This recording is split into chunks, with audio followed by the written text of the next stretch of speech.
Today on The Social, closure with a carry-on? Why some couples are splitting up with a breakup moon.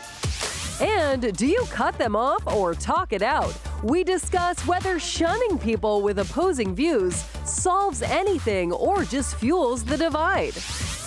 Then, cut costs with summer squash. Delicious and filling weeknight recipes that won't blow your budget.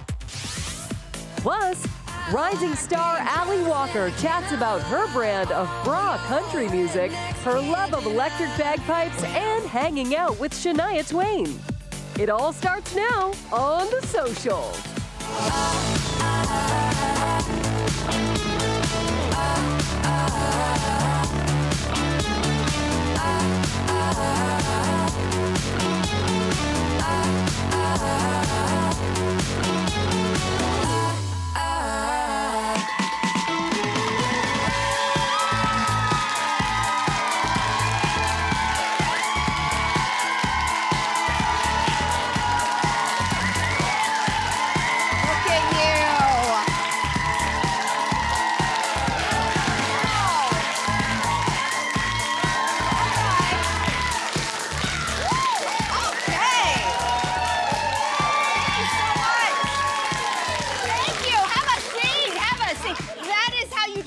On a Tuesday, do you know what I'm saying?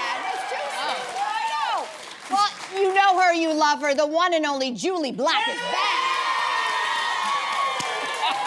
And Julie, you've been coming to the show. You've been a guest here for years and years and years. But today is a first. Yes. Today, Julie Black is here as a married woman. Yes.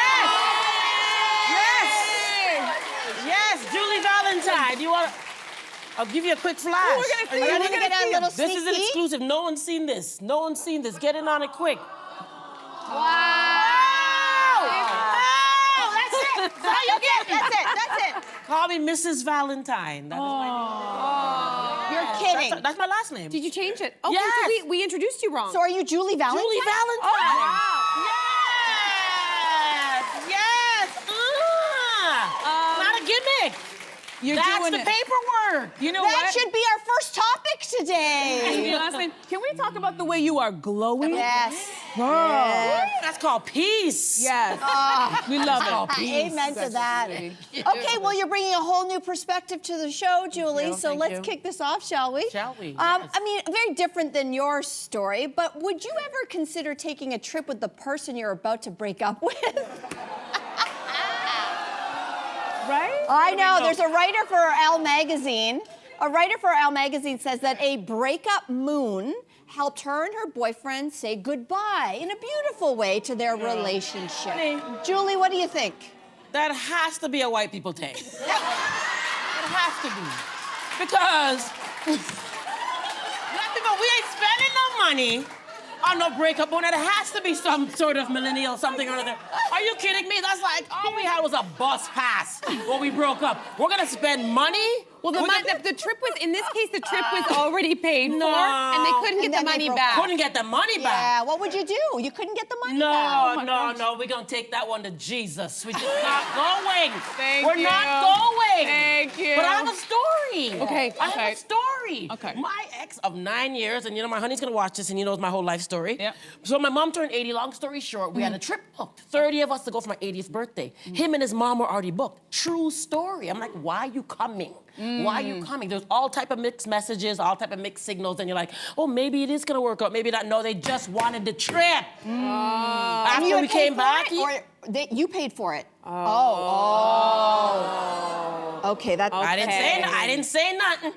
They didn't hear from me, but it was bad. Don't do it. Yeah. I did it. Don't do it. You did it? Yeah, I did it. Uh-oh. Okay, tell the story. Again, but it's not that I did it knowingly. This story, these people were getting along, and I don't know if they're white or black, but they were, I don't know, but they really, Maybe it was they're a very alien life amicable. form. Yeah, it was amicable. Elf. It wasn't. When I was a teacher, and especially when you're starting out as a teacher, you don't make a lot of money, and it's really hard. And vacation, you live for vacation. vacation because you're just so burnt out. Any teachers here, you know what I'm saying? You know what I'm saying? And I think it was my first year teaching, and I was just so tired, and I was up and down with my boyfriend, and we had paid for a trip, and then in the interim, between booking the trip and then going on the trip, we had broken up.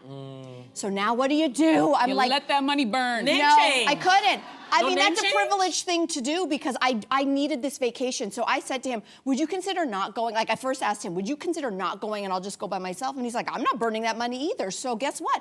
We went on the trip. Okay. One room. And I just said... How many beds? Only one bed. We had booked it as a couple, and we had broken up. And so I said, there are ground rules going into this. So was it like, if I have rules. were you like, I'm gonna have a hookup and you gotta get out of the room, knock twice if you wanna come in? Was it like that? I literally was like, let me find every hot guy on the beach. That's what I thought. And I will go to his room. I knew that. I wanted to keep that neutral ground. But at the end of the day, you know what it did? It confirmed to me, this was a breakup because it was broken, and that was it. It solidified the fact that we were not to be together. We survived. Listen, I'm just watching and I just can't believe it. There's no way, I wouldn't even walk down the street with an ex, much less go on vacation. And I know, you're right, it's a privilege to let the money burn, but there's no way that I'm going to go on a vacation with someone where we've already gone our separate ways. And I have a question for these people. I know we can't talk to them, but are you in a new relationship? Because I would love to hear my current boyfriend explain to me how he's going on vacation with his ex so that they can finally just, you know... Let me find out. Let me find out. Because the only reason why I would be on vacation with my ex is because we're trying to rekindle things. So that's why we're gonna go this tropical location and see if there's still a little spark. Because honestly, I don't even like going on vacation with people that I'm dating. Because trust me on this one, if you're in a new relationship and you want to find out if it's gonna work, go on a trip with each other. Yeah, it's Either true. you're gonna come back tighter than ever, or you're barely going to be speaking to each other on your way back. It's a test, though. And I It's a speak from test, experience. I left for a trip, right? I left for a 2-week vacation to Trinidad. 2 weeks? Yes, girl, the longest 2 weeks of my life. What's wrong with you? When we left, we were thick as thieves. Halfway through, some things happened, and we could barely look at each other. By the time we landed back in Toronto, I was like, I just gave him the deuces. I was like, all right, peace out, I'll see you later. So I just can't wrap my head around this, but this is a white people thing. I'm sorry, Julie, you have me. Julie, you're killing me. All right, so let's move on to our next topic. Our friend and colleague on the morning show host, Deepa Prasad, sparked a debate on Instagram when she asked her followers if it's okay to show PDA in front of their parents. So I'm curious, I'm seeing a lot of no's. Where do you guys stand on this one? I mean, I think when we say PDA, I know, I'm the same as you. Like, who needs to make out in front of their parents? For me, my childhood home is one of the least erotic spaces I've ever been in my entire life. Like, so it just doesn't inspire that. But I mean, if we're talking about being affectionate, that's a different story. Like, I think that that's really important. And I've been thinking a lot lately about the image that I'm giving to Jaya, our son, who's learning from us about what it looks like to be a couple at all turns. And so I don't actually know, I'm going to admit this, if Jaya's ever seen us kiss. And it's something because... What kind of kiss? Well, yeah, that kind like of... that kind of I don't think he needs to see that. I really like that our intimate kissing is sort of behind closed doors. I don't think he needs to see that. But like, I do think it is important that he sees us hug, that he sees us cuddle, that he sees that... In fact, last night, I will say that... It is important. Thank you. It's important. Thank you. Last night, I will just say that we were... this is going to sound like something that's not, but Jason was lying on top of me in my bed before I was going to bed. It wasn't like that. But Jaya came in and immediately was like, what's going on here? Cuddles. I need to be a part of it. So it was like this sandwich. So I think that stuff's really important. Now, I'm curious, Jules, because you just got married. Of course, there's going to be PDA in front Lots of of it. The whole world. All your family's there. Yeah. So how do you feel about the PDA in front of the fam? I love it. You do it? Popping, yeah. So, okay, so... How much are we popping? We popping. Okay. So this is the thing. At first, no, when my mom was around, because I mean, she just passed some years ago, right? And we my boyfriend at the time would like pinky hold hands under the table. It was just foolishness. I'm like, I'm grown. Like grown. And then one day, my mom must have realized that we were being foolish. And she said, Drew, when last you have sexercise? I was like, what? Sexercise? I said, this is a woman born in 1936 in Jamaica. I was like, what? It's like she just woke up and be like, no stiffness, like, let's go. And I said, Mom, stop it, you're a Christian. And she said simply, you gotta have to put subtitles, but she simply said, how you think I got you? And so I realized that some of us were carrying like traditions or culture. Yes. That I'm like, our parents used to be, we need to remind them, they were hot and fun and young and doing all the things. All of a sudden, like, no, we can't do that in front of them. Do it! You know what I hope? Yes, I love that story. And especially as a newlywed, I realize, like, I've been married for almost 19 years, but you kind of lose maybe some of that. And I realize just looking at you and how happy you are, why do we have to lose the PDA? And my parents, I'll say, they've been married for 52 years. Incredible. And they don't show a lot of PDA, but when I looked at pictures of them, they were young and hot. You know they were doing the thing. Sorry, Mom and Dad. And I know that they couldn't keep their hands off each other. And in fact, Ryan and I are very affectionate. You know, we're the cuddle bugs. Everybody knows that. Yeah. So when we're not showing affection, there will always be a, you guys okay? The opposite happens, parents which ask you I that. quite like. Yeah, I quite are you like. okay? Yeah, you know what? I'm just sitting here thinking, I think it's a cultural thing. Yeah. Because I love PDA, baby. I love a dance You floor Scorpio. makeout. Yeah, you Hello, you already know. put your hands in my Hello, back let's pocket. I'm go. here for all of it. The making out, My all neck, of it. my back. Don't. Julie knows me too well. All of that. I'm here for all of that. But once the parentals or any families around, I'm like, I will swat your hand. Do not touch me. I think there's something about, clawing all over each other in front of your family that feels a little disrespectful. Because we can do this at any other time while we're in front of the elders. You keep your hands to yourself and I'll keep my hands to myself. And then we'll look at each other afterwards and we'll be like, I'll catch you. Upstairs. Yes. When they leave, it's me and you. So I'm here for it. But Yeah, I still, as old as I am, TV. and they know that I've done it. I talk about it on the show, but there's still something about it being in front of family that I just can't do it. Yeah. Or even in front of other people's family. Like, I wouldn't do it in front of your family. Yeah, I'd be we're like, not gonna Julie's be family's tonguing here. down the place. No. You know what I'm saying? No. I gotta tongue down the place. No, it's too much. But the anticipation though. Yeah, it builds. Right? It builds. It's Girl. Right. It's good. I love a Bill's anticipation right. myself. We yeah. grown, people. We grown. Let's go. Let's go. love Skin to this. skin. Skin to skin. Wow. Yeah, skin to skin. Ladies and gentlemen, Julie Valentine is indeed married. Yes. Yes, she is. Let's take a break because we all have to cool off after that Hello, first Cynthia. segment. Let me turn So my fan listen, on. is it ever a good idea to shun someone that you disagree with? We know politically a lot of people are fighting, so if you disagree with somebody, should you just cut them out of your life or not? We're gonna discuss in 3 minutes. We'll be back. She is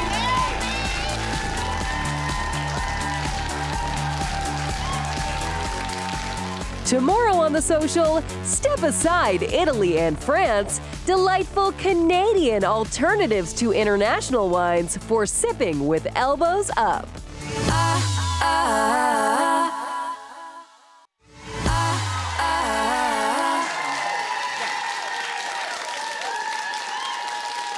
Welcome back, welcome back. We'd love to hear from you online, so get us there and be a part of this conversation. A writer for the New York Times is asking if it's time to stop shunning people who have opposing views. He writes that snubbing can motivate someone to mend their ways, but allowing our differences to mean everything is how we ended up in this deep divide. So is it ever a good idea to shun someone because of their way of thinking? I don't know. Like, this is a really, really hard one. You want to say no, like, no, you don't want to shun somebody, but I think you also have to draw some hard lines for yourself in the sand. Yeah. And why? Because it's your own personal peace, it's your own mental health you have to take care of. And I think if you're going through it, I think you have to protect yourself, quite frankly. And I went through this. Somebody who was my best friend growing up my entire life, we met in kindergarten. And, you know, we went through this whole thing called life together, similar background, immigrant parents, you know, we went to school together our whole lives. And she moved away. And when she was away, I think we definitely started to diverge in how we were thinking. I might have started going one direction politically, she might have started going the other direction politically, and it was culminating. And the more conspiracy theories she was believing, the more sort of pro-gun, pro-life, anti-abortion, anti-vaccine, anti-establishment, it just built. And I said, how much can I give of myself to this relationship now? And it gets to a point where I had to say, that's enough. And the enough, she actually pushed me to it. We were in a public place with a ton of friends, and there was a huge confrontation, and I realized there's nothing more I can say or do to bring her back. It's over. Yeah, yeah. Yeah. It's over. How do you handle it, Jules? How do you handle Well, it? for me, it's interesting because I could clearly understand now that there's a difference between relatives and family.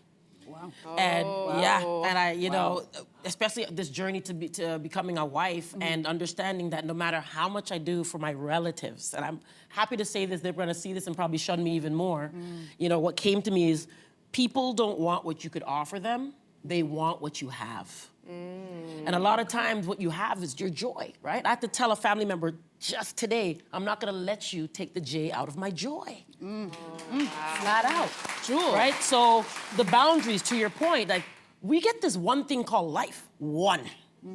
Right? And all of a sudden, people's memberships that should expire is having lifelong memberships to my lovely life that I took time to build, do therapy, grieve, heal. And just because what we share a last name, just because no, hail to the na. Hail to the na. So what I've decided to do is that I'm not moving through life saying you're cut off, you see my face? Energy. Right? No. I simply reposition myself.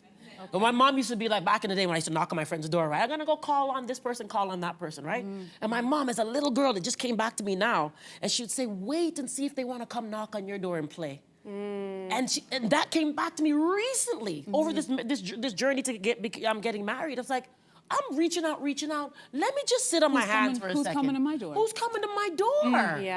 And I hear everything you're saying, and these are really great points. I think we do need boundaries around people who are also like are vampires of our energy, or toxic, all that.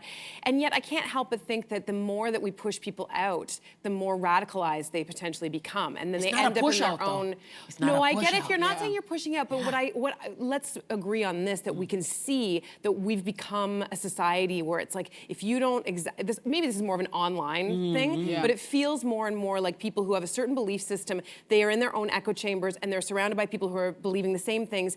And then the other people on the other side, and no conversations, no meeting points are taking place. And I just worry as a society, obviously it's different with family members and close people, but just in general, if we're like, okay, unless you believe in this laundry list of things that are exactly what I believe in, that I won't have any conversation. I won't, because I think where those beautiful places happen, I don't know if this has happened to you before, is when you're talking to somebody who is on an opposite side of you, and you're sharing a story, and you realize that you meet somewhere, or that somehow something you said actually illuminated like part of their bigotry or part of their ignorance. And even if they won't admit it in that moment, you know they went away and they thought about it, and perhaps you planted a seed of change. Well, you know, it's so funny you say that, because I had that beautiful experience. When I was working at News Channel, I was working on the early morning shift, and there were a crew of us. There was an older white man who was over 60, and he was a Trump supporter. Had another guy who was American who had very conservative parents who he no longer spoke to because they were not aligned. Then I also had a young woman who was in her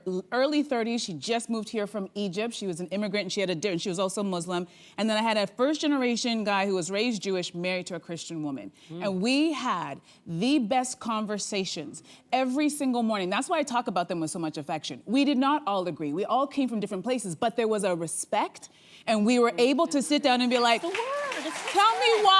explain to me why your parents feel this way, and do you think you'll ever speak to your parents again based on this? And it was just a safe space, and I wish we could all have that, but it's such a politically divisive time that I feel like that train has left the station. We're not all able to do that. But if you have that chance to sit across from somebody who's not aligned with you politically, open your ears, open your heart, open your mind, and have that conversation. It's not as scary as you think. It actually is quite enlightening. And I want to thank those wonderful people. They know who they are, for allowing me that space and allowing me to be curious and ask them questions without being offended. Because I think a lot of us are afraid to ask. You don't want to offend. You don't want them to go, well, why are you asking me that question? That wasn't in that group. So it was a wonderful experience. And I wish we could do more. Safe space. Wish we could do more of that. Okay, so let's move on to our next one. According to the New York Times, if you wanted to work at Vogue in the mid-90s, you had to pass a 4-page cultural literacy test, I can't even say it, test, and identify 178 notable people, places, and things. Get out of here. They have a little quiz that you can take to see if you make the cut, so we all did the test. It's time to find out if we... I ain't working there. I don't think any of us Remember your score? Do you remember That's not my score. It was trash. Okay, wait. That was my score. Julie, 19 out of 32. Okay. All right, Don't feel too bad. I don't think I did much better than that. So you ain't putting up anybody else's score? What's going on? All right, so Jill, don't feel bad. Okay. And this is, I got 21 out of 32, and this is the best part. I started off before I got into television working at fashion magazines, and my goal was to work at Vogue. Clearly, I'm on the right path. Right. Because my score is terrible. Let's see how Cynthia, how you did, Sin. Do you know how you did?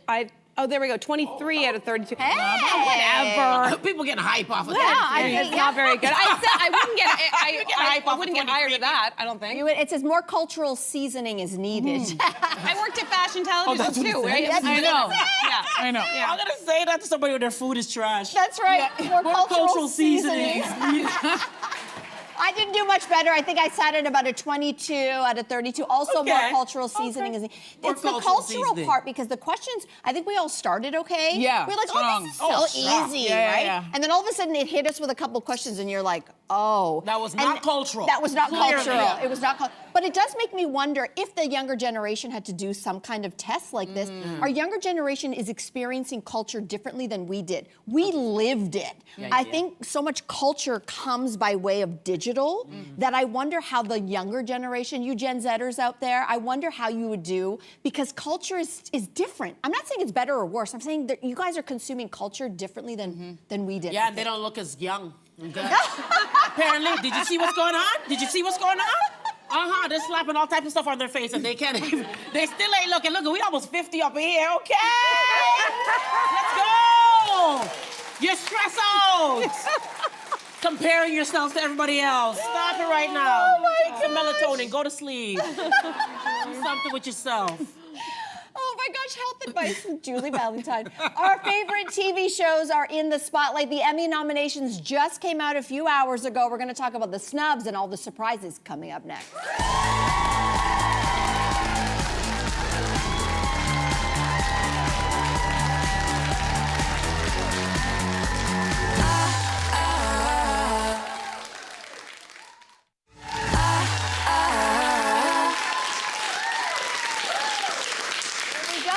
Nominations for the Emmy Awards were just announced today, and some of our favorite Crave shows are in the lead. The divisive season of The Last of Us scored 18 nominations, with Bella Ramsey making history as the first openly non-binary actor to be nominated. That is huge. Also, Batman Universe spinoff, The Penguin, starring Colin Farrell, that picked up 24 nominations. Wow. And he's back. Noah Wiley's return to the ER in The Pit received 14 nominations, including nods in Best Drama, Best Actor, and Best Supporting Actress. So what are we really excited about? Any surprises, snubs, shocks? What do we think? I always love this time of year because you get to learn about shows that you're like, okay, because there's a sea of content right now, and you're like, what do I need to watch? So I was thrilled to get to know a bunch of new shows, but one of the shows that I'm most excited about right now is Hacks. If you haven't seen it, you should see it. It's brilliant. If you love TV, if you love the idea of it. Also, Jean Smart is sublime. Hannah Einbinder, I think is her last name, is amazing. They both were nominated, as was the show. What was maybe a bit shocking, not shocking is maybe not the right word, but The White Lotus season 3. People had a lot of feels about this, but I'm just imagining what the feeling is of the cast, of which most were nominated, but many were not as well. An outstanding supporting actress in that. In The White Lotus, there's 4. Carrie Coon, Parker Posey, Natasha Rothwell, and Amy Lou Wood were all nominated. Imagine if you're one of the women in this cast who wasn't nominated. Same thing as for the men. Outstanding supporting actor Walton Goggins, who was incredible. Jason Isaacs, of course, and Sam Rockwell were all nominated. Patrick Schwarzenegger wasn't? No, Patrick Schwarzenegger wasn't at all. Anyway, but Hacks, watch it. Okay, interesting. Surprises, snubs? Listen, I'm always voting for The Amazing Race because, we were talking about going on vacation with your ex. I feel like the next serious relationship I get into, I want to go on The Amazing Race because I feel like I want to test our relationship right off the bat. Because if we can make it through and not argue and not break up, then I know he's the one. Oh my God, I feel I would be dumped on that. Do you think I think so? Jason would dump me. But we have an expert here because Julie did the Canadian version of You were amazing the show. on it. Thank you. I changed the name. Okay. It's not The Amazing Race, it's Amazing Grace, because you need some grace for that show. Okay, it's hard, isn't it? It's more of a mental thing, but it prepared me a year. It was about just a little over a year, and I met my husband. Oh, wow. So, now, would you do the show with your husband? He's a Marine. Who would win that? Are you kidding me? He's a Marine. Hey, Batman casting. forward. Hey, Let's casting. go. Hello. Oh my gosh. Yes. You know what? I think there's some shows that you're like, oh, they're back. Oh, that's interesting that they're back. I love that The White Lotus is here. Only Murders in the Building got a lot of nominations, but they continuously have snubbed. I think there was maybe one year that Steve Martin and Selena Gomez both got nominated, but Steve Martin is back, but those two did not get nominated. And that's a cast of 3. Like, let's be honest. So those two, that's very awkward on the set when you come back from that. Also, Megan Fahey, if anybody watched Sirens, I don't know if anybody... Wasn't she also in season 2 of White Lotus? She was in season 2 of White Lotus. Yeah. She's fabulous. She's back, and I was excited about watch Noah TV. Wiley. I know. If anybody watched Nobody Wants This, that was interesting. Adam Brody's back. That's a 90s yeah, that was- throwback. yeah, I binged and that Kristen one. Bell. These are like sort of 90s lore, and they are back in the scene. So I think it's going to be really interesting. I just love that award season is slowly coming back because we love to talk about awards here on this show with all of you. Okay, we're gonna quickly talk about this because this TikToker is going viral for the way that she butters her toast without any utensils. She says, look at that, check it out. She's taking the hunk of butter. She says it just melts into the bread. Others say it's really gross. Where do you stand on this, Julie Valentine? I'm in the wrong business. I'm in the wrong business. Do I need to put like some butter on my next album? Like, what is going on here? Yeah. We're really talking about somebody turning their butter stick upside down and coloring their bread? That's what we're talking. Yeah, That's what we're that's talking what about we're right doing. now? I know. She's shading in her bread. Millions of Once people. again, not a black people thing. Oh, no, wait. I will defend and say, you know what? We don't do that in our household, don't. but I would do it.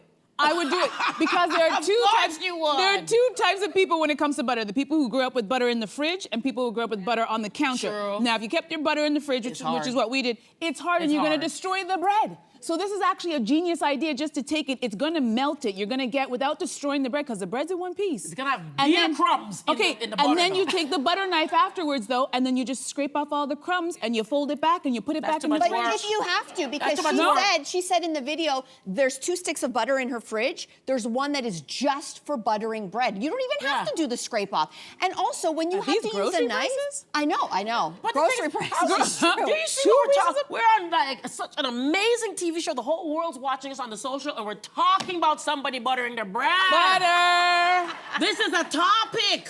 This is a topic. This is true. What's going on in the world? We're buttering our going bread. on? This is what the kids are That talking is about, Jules. that's a problem.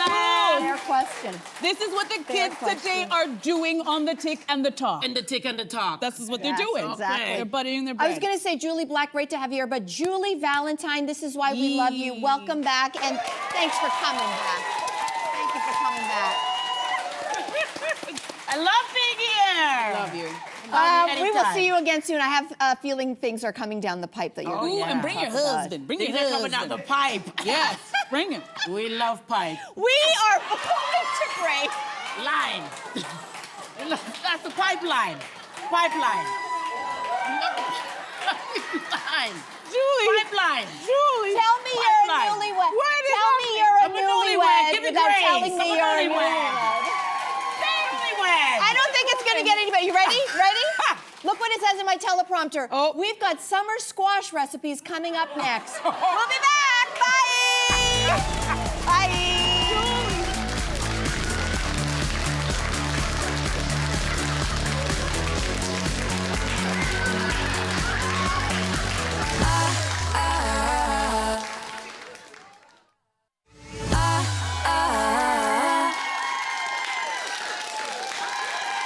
Welcome back. With the rising cost of groceries, it's becoming more and more expensive to buy meat, fish, and seafood. Well, our next guest says that cooking dishes with summer squash can yield easy, filling, and delicious weeknight dinners while remaining budget friendly. Please welcome back to the show culinary expert Valerie Azinge. Welcome back, Valerie. Thank you. It smells amazing. I just got to ask yeah. a question. Why do you love cooking with summer squash? So it is becoming expensive buying ingredients that are filling. However, cooking with summer squash and infusing it with ingredients like ricotta or even condiments like capers and chocolate can result in hearty and filling meals. And plus, I always encourage buying other squashes that aren't just green zucchini. Oh, okay. Okay. Okay, we love squashes, as we've established. So what are some other squashes that we might be less familiar with in terms of cooking? So you can start with zucchini blossoms, which are the edible flowers of the zucchini plant. You also have patty pan squash, which are these little cute squashes right here, super cute. You also have straight neck squash and kusa squash. And unlike winter squashes that have a longer shelf life, summer squashes are a little bit shorter in shelf life because they have really thin skin and high moisture, so it's always best to cook them within days of purchase. Okay, within days of purchase. You got Yes. 4 dishes we're gonna go through. Oh, yeah. What's the first one? First one, we have your ricotta stuffed zucchini blossoms. These are fried, crunchy, and delicious. Ooh.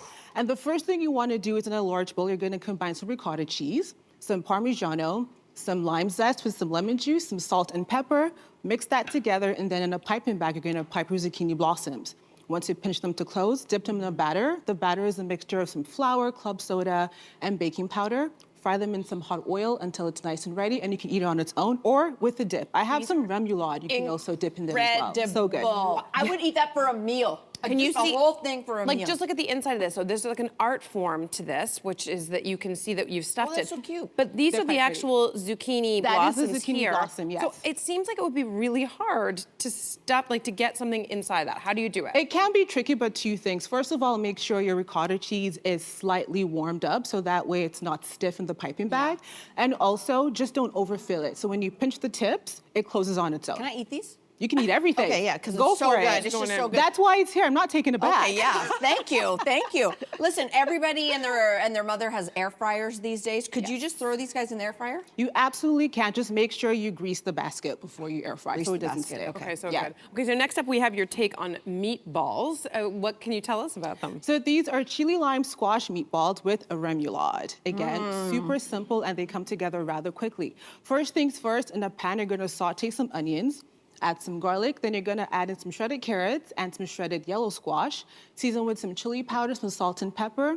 Cook that for a few minutes. Once that's done, you're going to then combine some eggs, right? So good, and it's very tender, almost like a dumpling with a nice crisp around it. This is amazing. Oh, it's so Glad you enjoy it. good. Okay, so you cook this with a steam basket? You can steam it. If Okay. you don't have a steam basket, you can also poach it in some hot water in a pot. Oh my gosh. What else is in this? Like, what are the ingredients? Absolutely. So you have some eggs in there, some mayonnaise. You also have some lime juice and zest, a little bit more salt and pepper. So when you combine it together, you form them into balls before you steam them. or poach them. Delicious. So good. Okay, up next we have something called baked ziti. Yes. What is that?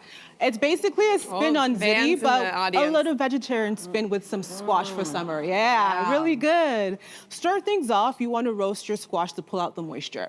So you're Okay. going to roast your squash by placing the sliced squash on a sheet pan, and you're going to roast it in the oven. Once that's done, in a pan, you're going to combine again some onions and some carrots, and some garlic. Then you're going to add in your tofu and cook that for a few minutes. Then you're going to add in your tomato sauce, seasoned generously with salt and pepper, some green herbs. Once that's done, you're going to layer a casserole dish. You're going to start with your tofu tomato sauce, and then you're going to add your patty pan squash and your green squash. Layer that, and then you have, of course, the best part, your 3 cheeses, which will Okay. be your mozzarella, Parmigiano, and ricotta. Bake that in the oven until it's melted, and boom.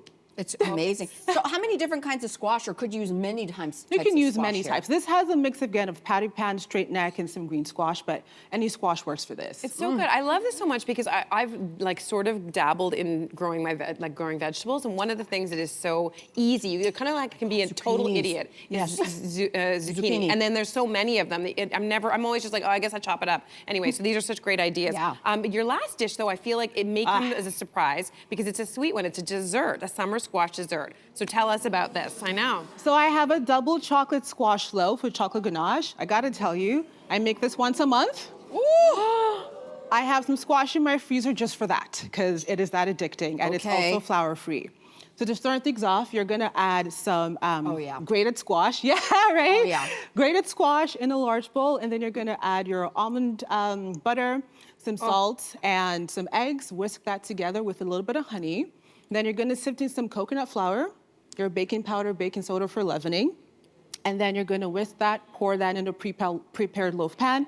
You're also gonna mix in your cocoa powder, Once that's done, bake it in the oven until it comes out nice and clean, and top it with some chocolate ganache, which is very simple. Just some whipped cream and some melted chocolate. Somebody backstage, can you scan the QR code on the screen Yeah, right we now? need this, we need I this. need this I in my know, life. I I'm making know. this tonight. But you say you have to really prepare the zucchini for this. Yes, you do. So I recommend you put the grated zucchini in a cheesecloth or a paper towel, and you want to squeeze out the moisture because that moisture can make your batter runny, delay the cooking time. Who wants a soggy cake? No one likes that. Yeah, no one loves that. Okay. Can I ask a quick question Of about course. the freezing of the zucchini? When you freeze a zucchini, I didn't know you could even do that. Yes. Are you freezing it just like this, or are you chopping it up first? You should chop it up. Okay. Because then it's going to wither. So you want to chop it up, freeze it in freezer bags. Okay. It can last for at least a year in your freezer. What? Yeah.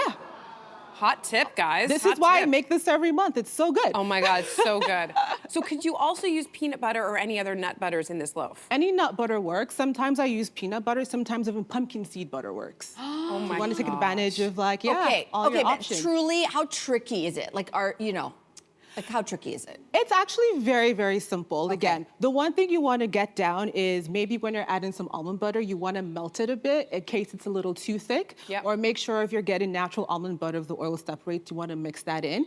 But with regards to the squash, it's actually very simple. And again, you can use any squash for this. Just make sure you strain it each time you grate it. Again, for the record, you don't taste the squash. Not at all. You At don't all. taste the squash, but Kids squash will is be also- fooled. Kids it's will be also fooled. naturally sweet. That's why squashes work well in desserts. It's really sweet. It's naturally sweet. It's just, yes, it's a vegetable, so you can go, but it's actually quite sweet. Parents love this. Yes. Valerie, mind's blown. Thank you. Thank you. Really amazing. Oh. Okay, we'll be eating. Okay, everybody, don't go anywhere. Next, Canadian country singer Alli Walker is with us. We'll be right back. This is to die for.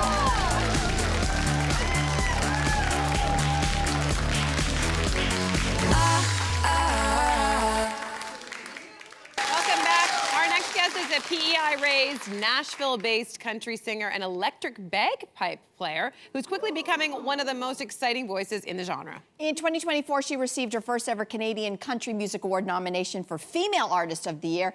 And after Shania Twain called her, and I quote, an impressive hot bagpipe player, we knew we had to meet her here on the show. Coming by way of Summerside, PEI in Nashville, Alli Walker is here! Oh my gosh. Yes, hot bagpipe player indeed. Okay, listen, Morgan Wallen, Luke Bryan, we know those names, and a lot of them have sort of espoused this idea of bro country. Yes. But you actually call your music bra country. What is that? What's that? Well, it's like bra, but also like bra. Bra. The guys are always talking about the women in their Daisy Dukes and hopping in their pickup truck, but I am such a tomboy and I drive a pickup truck, so I am picking up the boys in my pickup truck. So it's kind of like putting a spin. I love it. Well, congratulations on being nominated for Female Artist of the Year, the CCMAs, right? A lot of big name people in alongside you. How did you feel when you got the news that you were nominated for Female Artist of the Year? It was crazy. I thought maybe I would get like Bagpipe Player of the Year. Okay. But so I wasn't even looking at female, but you know, I've been at this for 15 years, and people, you know, think it just came in the last year because I've been really busy this last year. But I'm so grateful that they really recognize, you know, all the hard work that I've been putting in lately. So I am humbled, but I am very grateful. Yeah. Fabulous. So good. It seems that pipes are a theme to today's Yeah, what episode, are you which guys we didn't plan. doing? And one of your talents, happening today? I don't know what's happening today. One of your talents is actually playing the electric bagpipe. So what are they exactly, and how did you discover that you were into them or good at them? Well, I grew up in Summerside, Prince Edward Island. There's a place called the College of Piping, Highland dancing, step dancing, drumming, bagpiping, and it was just normal to play bagpipes. So I grew up playing them, competing every weekend at Highland Games, and I thought I was going to be a professional bagpiper for the rest of my life. Wow. But I chose to be a country artist instead. So it wasn't until I was in a writing session and someone found out that I played bagpipes, and they're like, we need to make a bagpipe country music song. And I'm like, how do we do that without being a total nerd? Wow. And that song that you're seeing on the TV is my first song that I put out with bagpipes called The Whiskey's Gone, and people went crazy over it. I put it out a few years ago, and it's still the top stream song every single day. So people wanted the bagpipes, so I've been putting out more bagpipe country music songs. Give the people what they want. Yeah. And listen, yes. And listen, It's working because the electric bagpipe is how you got to meet Shania Twain. Tell us the story. Huge. So I was opening for her in Newfoundland, and you don't always get to meet the headliner when you're opening. And I was like, I need to meet Shania Twain if I'm going to be opening for her. So my manager sent a video of me playing Any Man of Mine in the hotel room that morning on bagpipes, on my electric bagpipes, and he sent it to her manager, and they were like, yeah, she wants you to come on stage during her set. Wow. But she's spontaneous. They're like, we have no idea what she's going to do, and so I played Any Man of Mine with her, and then after that, she was like, let's do a duet. But like write a duet on the spot in front of all of these people, like Wow. the heck? So I thought, okay, the whiskey's gone, my song is super easy and she'll be able to get it really quick. So she got it on the spot, she got all of her singers to come and sing with me. We went through it like 4 times and it was That's super the craziest cool. moment ever. Yeah, and then now it's like full circle, I get to, you know, open for her again tomorrow. Which is so cool. Now, Alli, I know you said that you have been in the music industry for 15 years, a long time, and I don't want to blow my own horn here, but I'm also a musician. I play recorder. Nice. Bass clarinet, and I was also in a jug band in grade 7, so I'm very musically inclined. So I was thinking maybe you could give me a little lesson on the bagpipe. To see if I can maybe join the band with you and you and Shania on the stage. And you just happen to have one here. My goodness. No, all jokes aside. How hard is this? Is it gonna be really hard? So this is like the easy lazy man's version of bagpipe. Okay, good. So I this like is what that. I play live because you can't like sing and blow at the same No, time. you cannot. So I play this. I'm just trying to, just trying to explain how bagpipes work. But this doesn't have like the big drones where you're having to have a lot of breath and do all the things. So how does it work? Okay, so you just put your fingers on. Yeah. Press it once. Oh, wow. Okay. Are you squeezing it or you don't have to? You squeeze it once. Turn it on. Squeeze it once. Okay, Okay, ready? Andrea. Okay, so we have a few Let's seconds do it, let's left. do it, let's You gotta do get it. in there. Left Okay. thumb on the back. Okay. Right here, you'll Right feel here? it. And then 1, 2, 3. 1, 2, 3. And then 4. 1, 1, 2, 2, 3, 3. 4. Yeah. Yeah!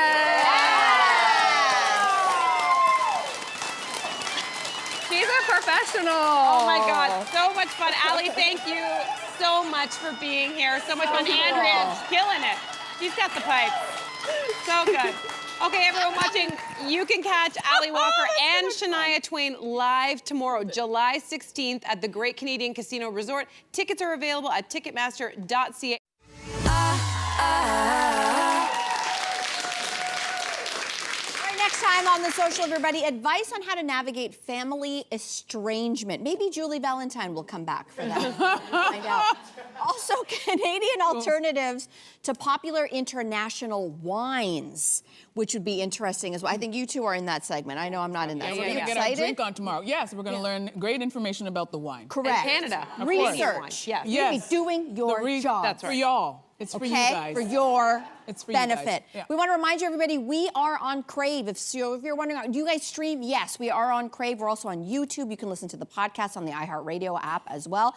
Did you all have a good time? Fabulous. Thank you. Thank you for tuning in, everybody. See you same time, same place tomorrow. Take care. Yay.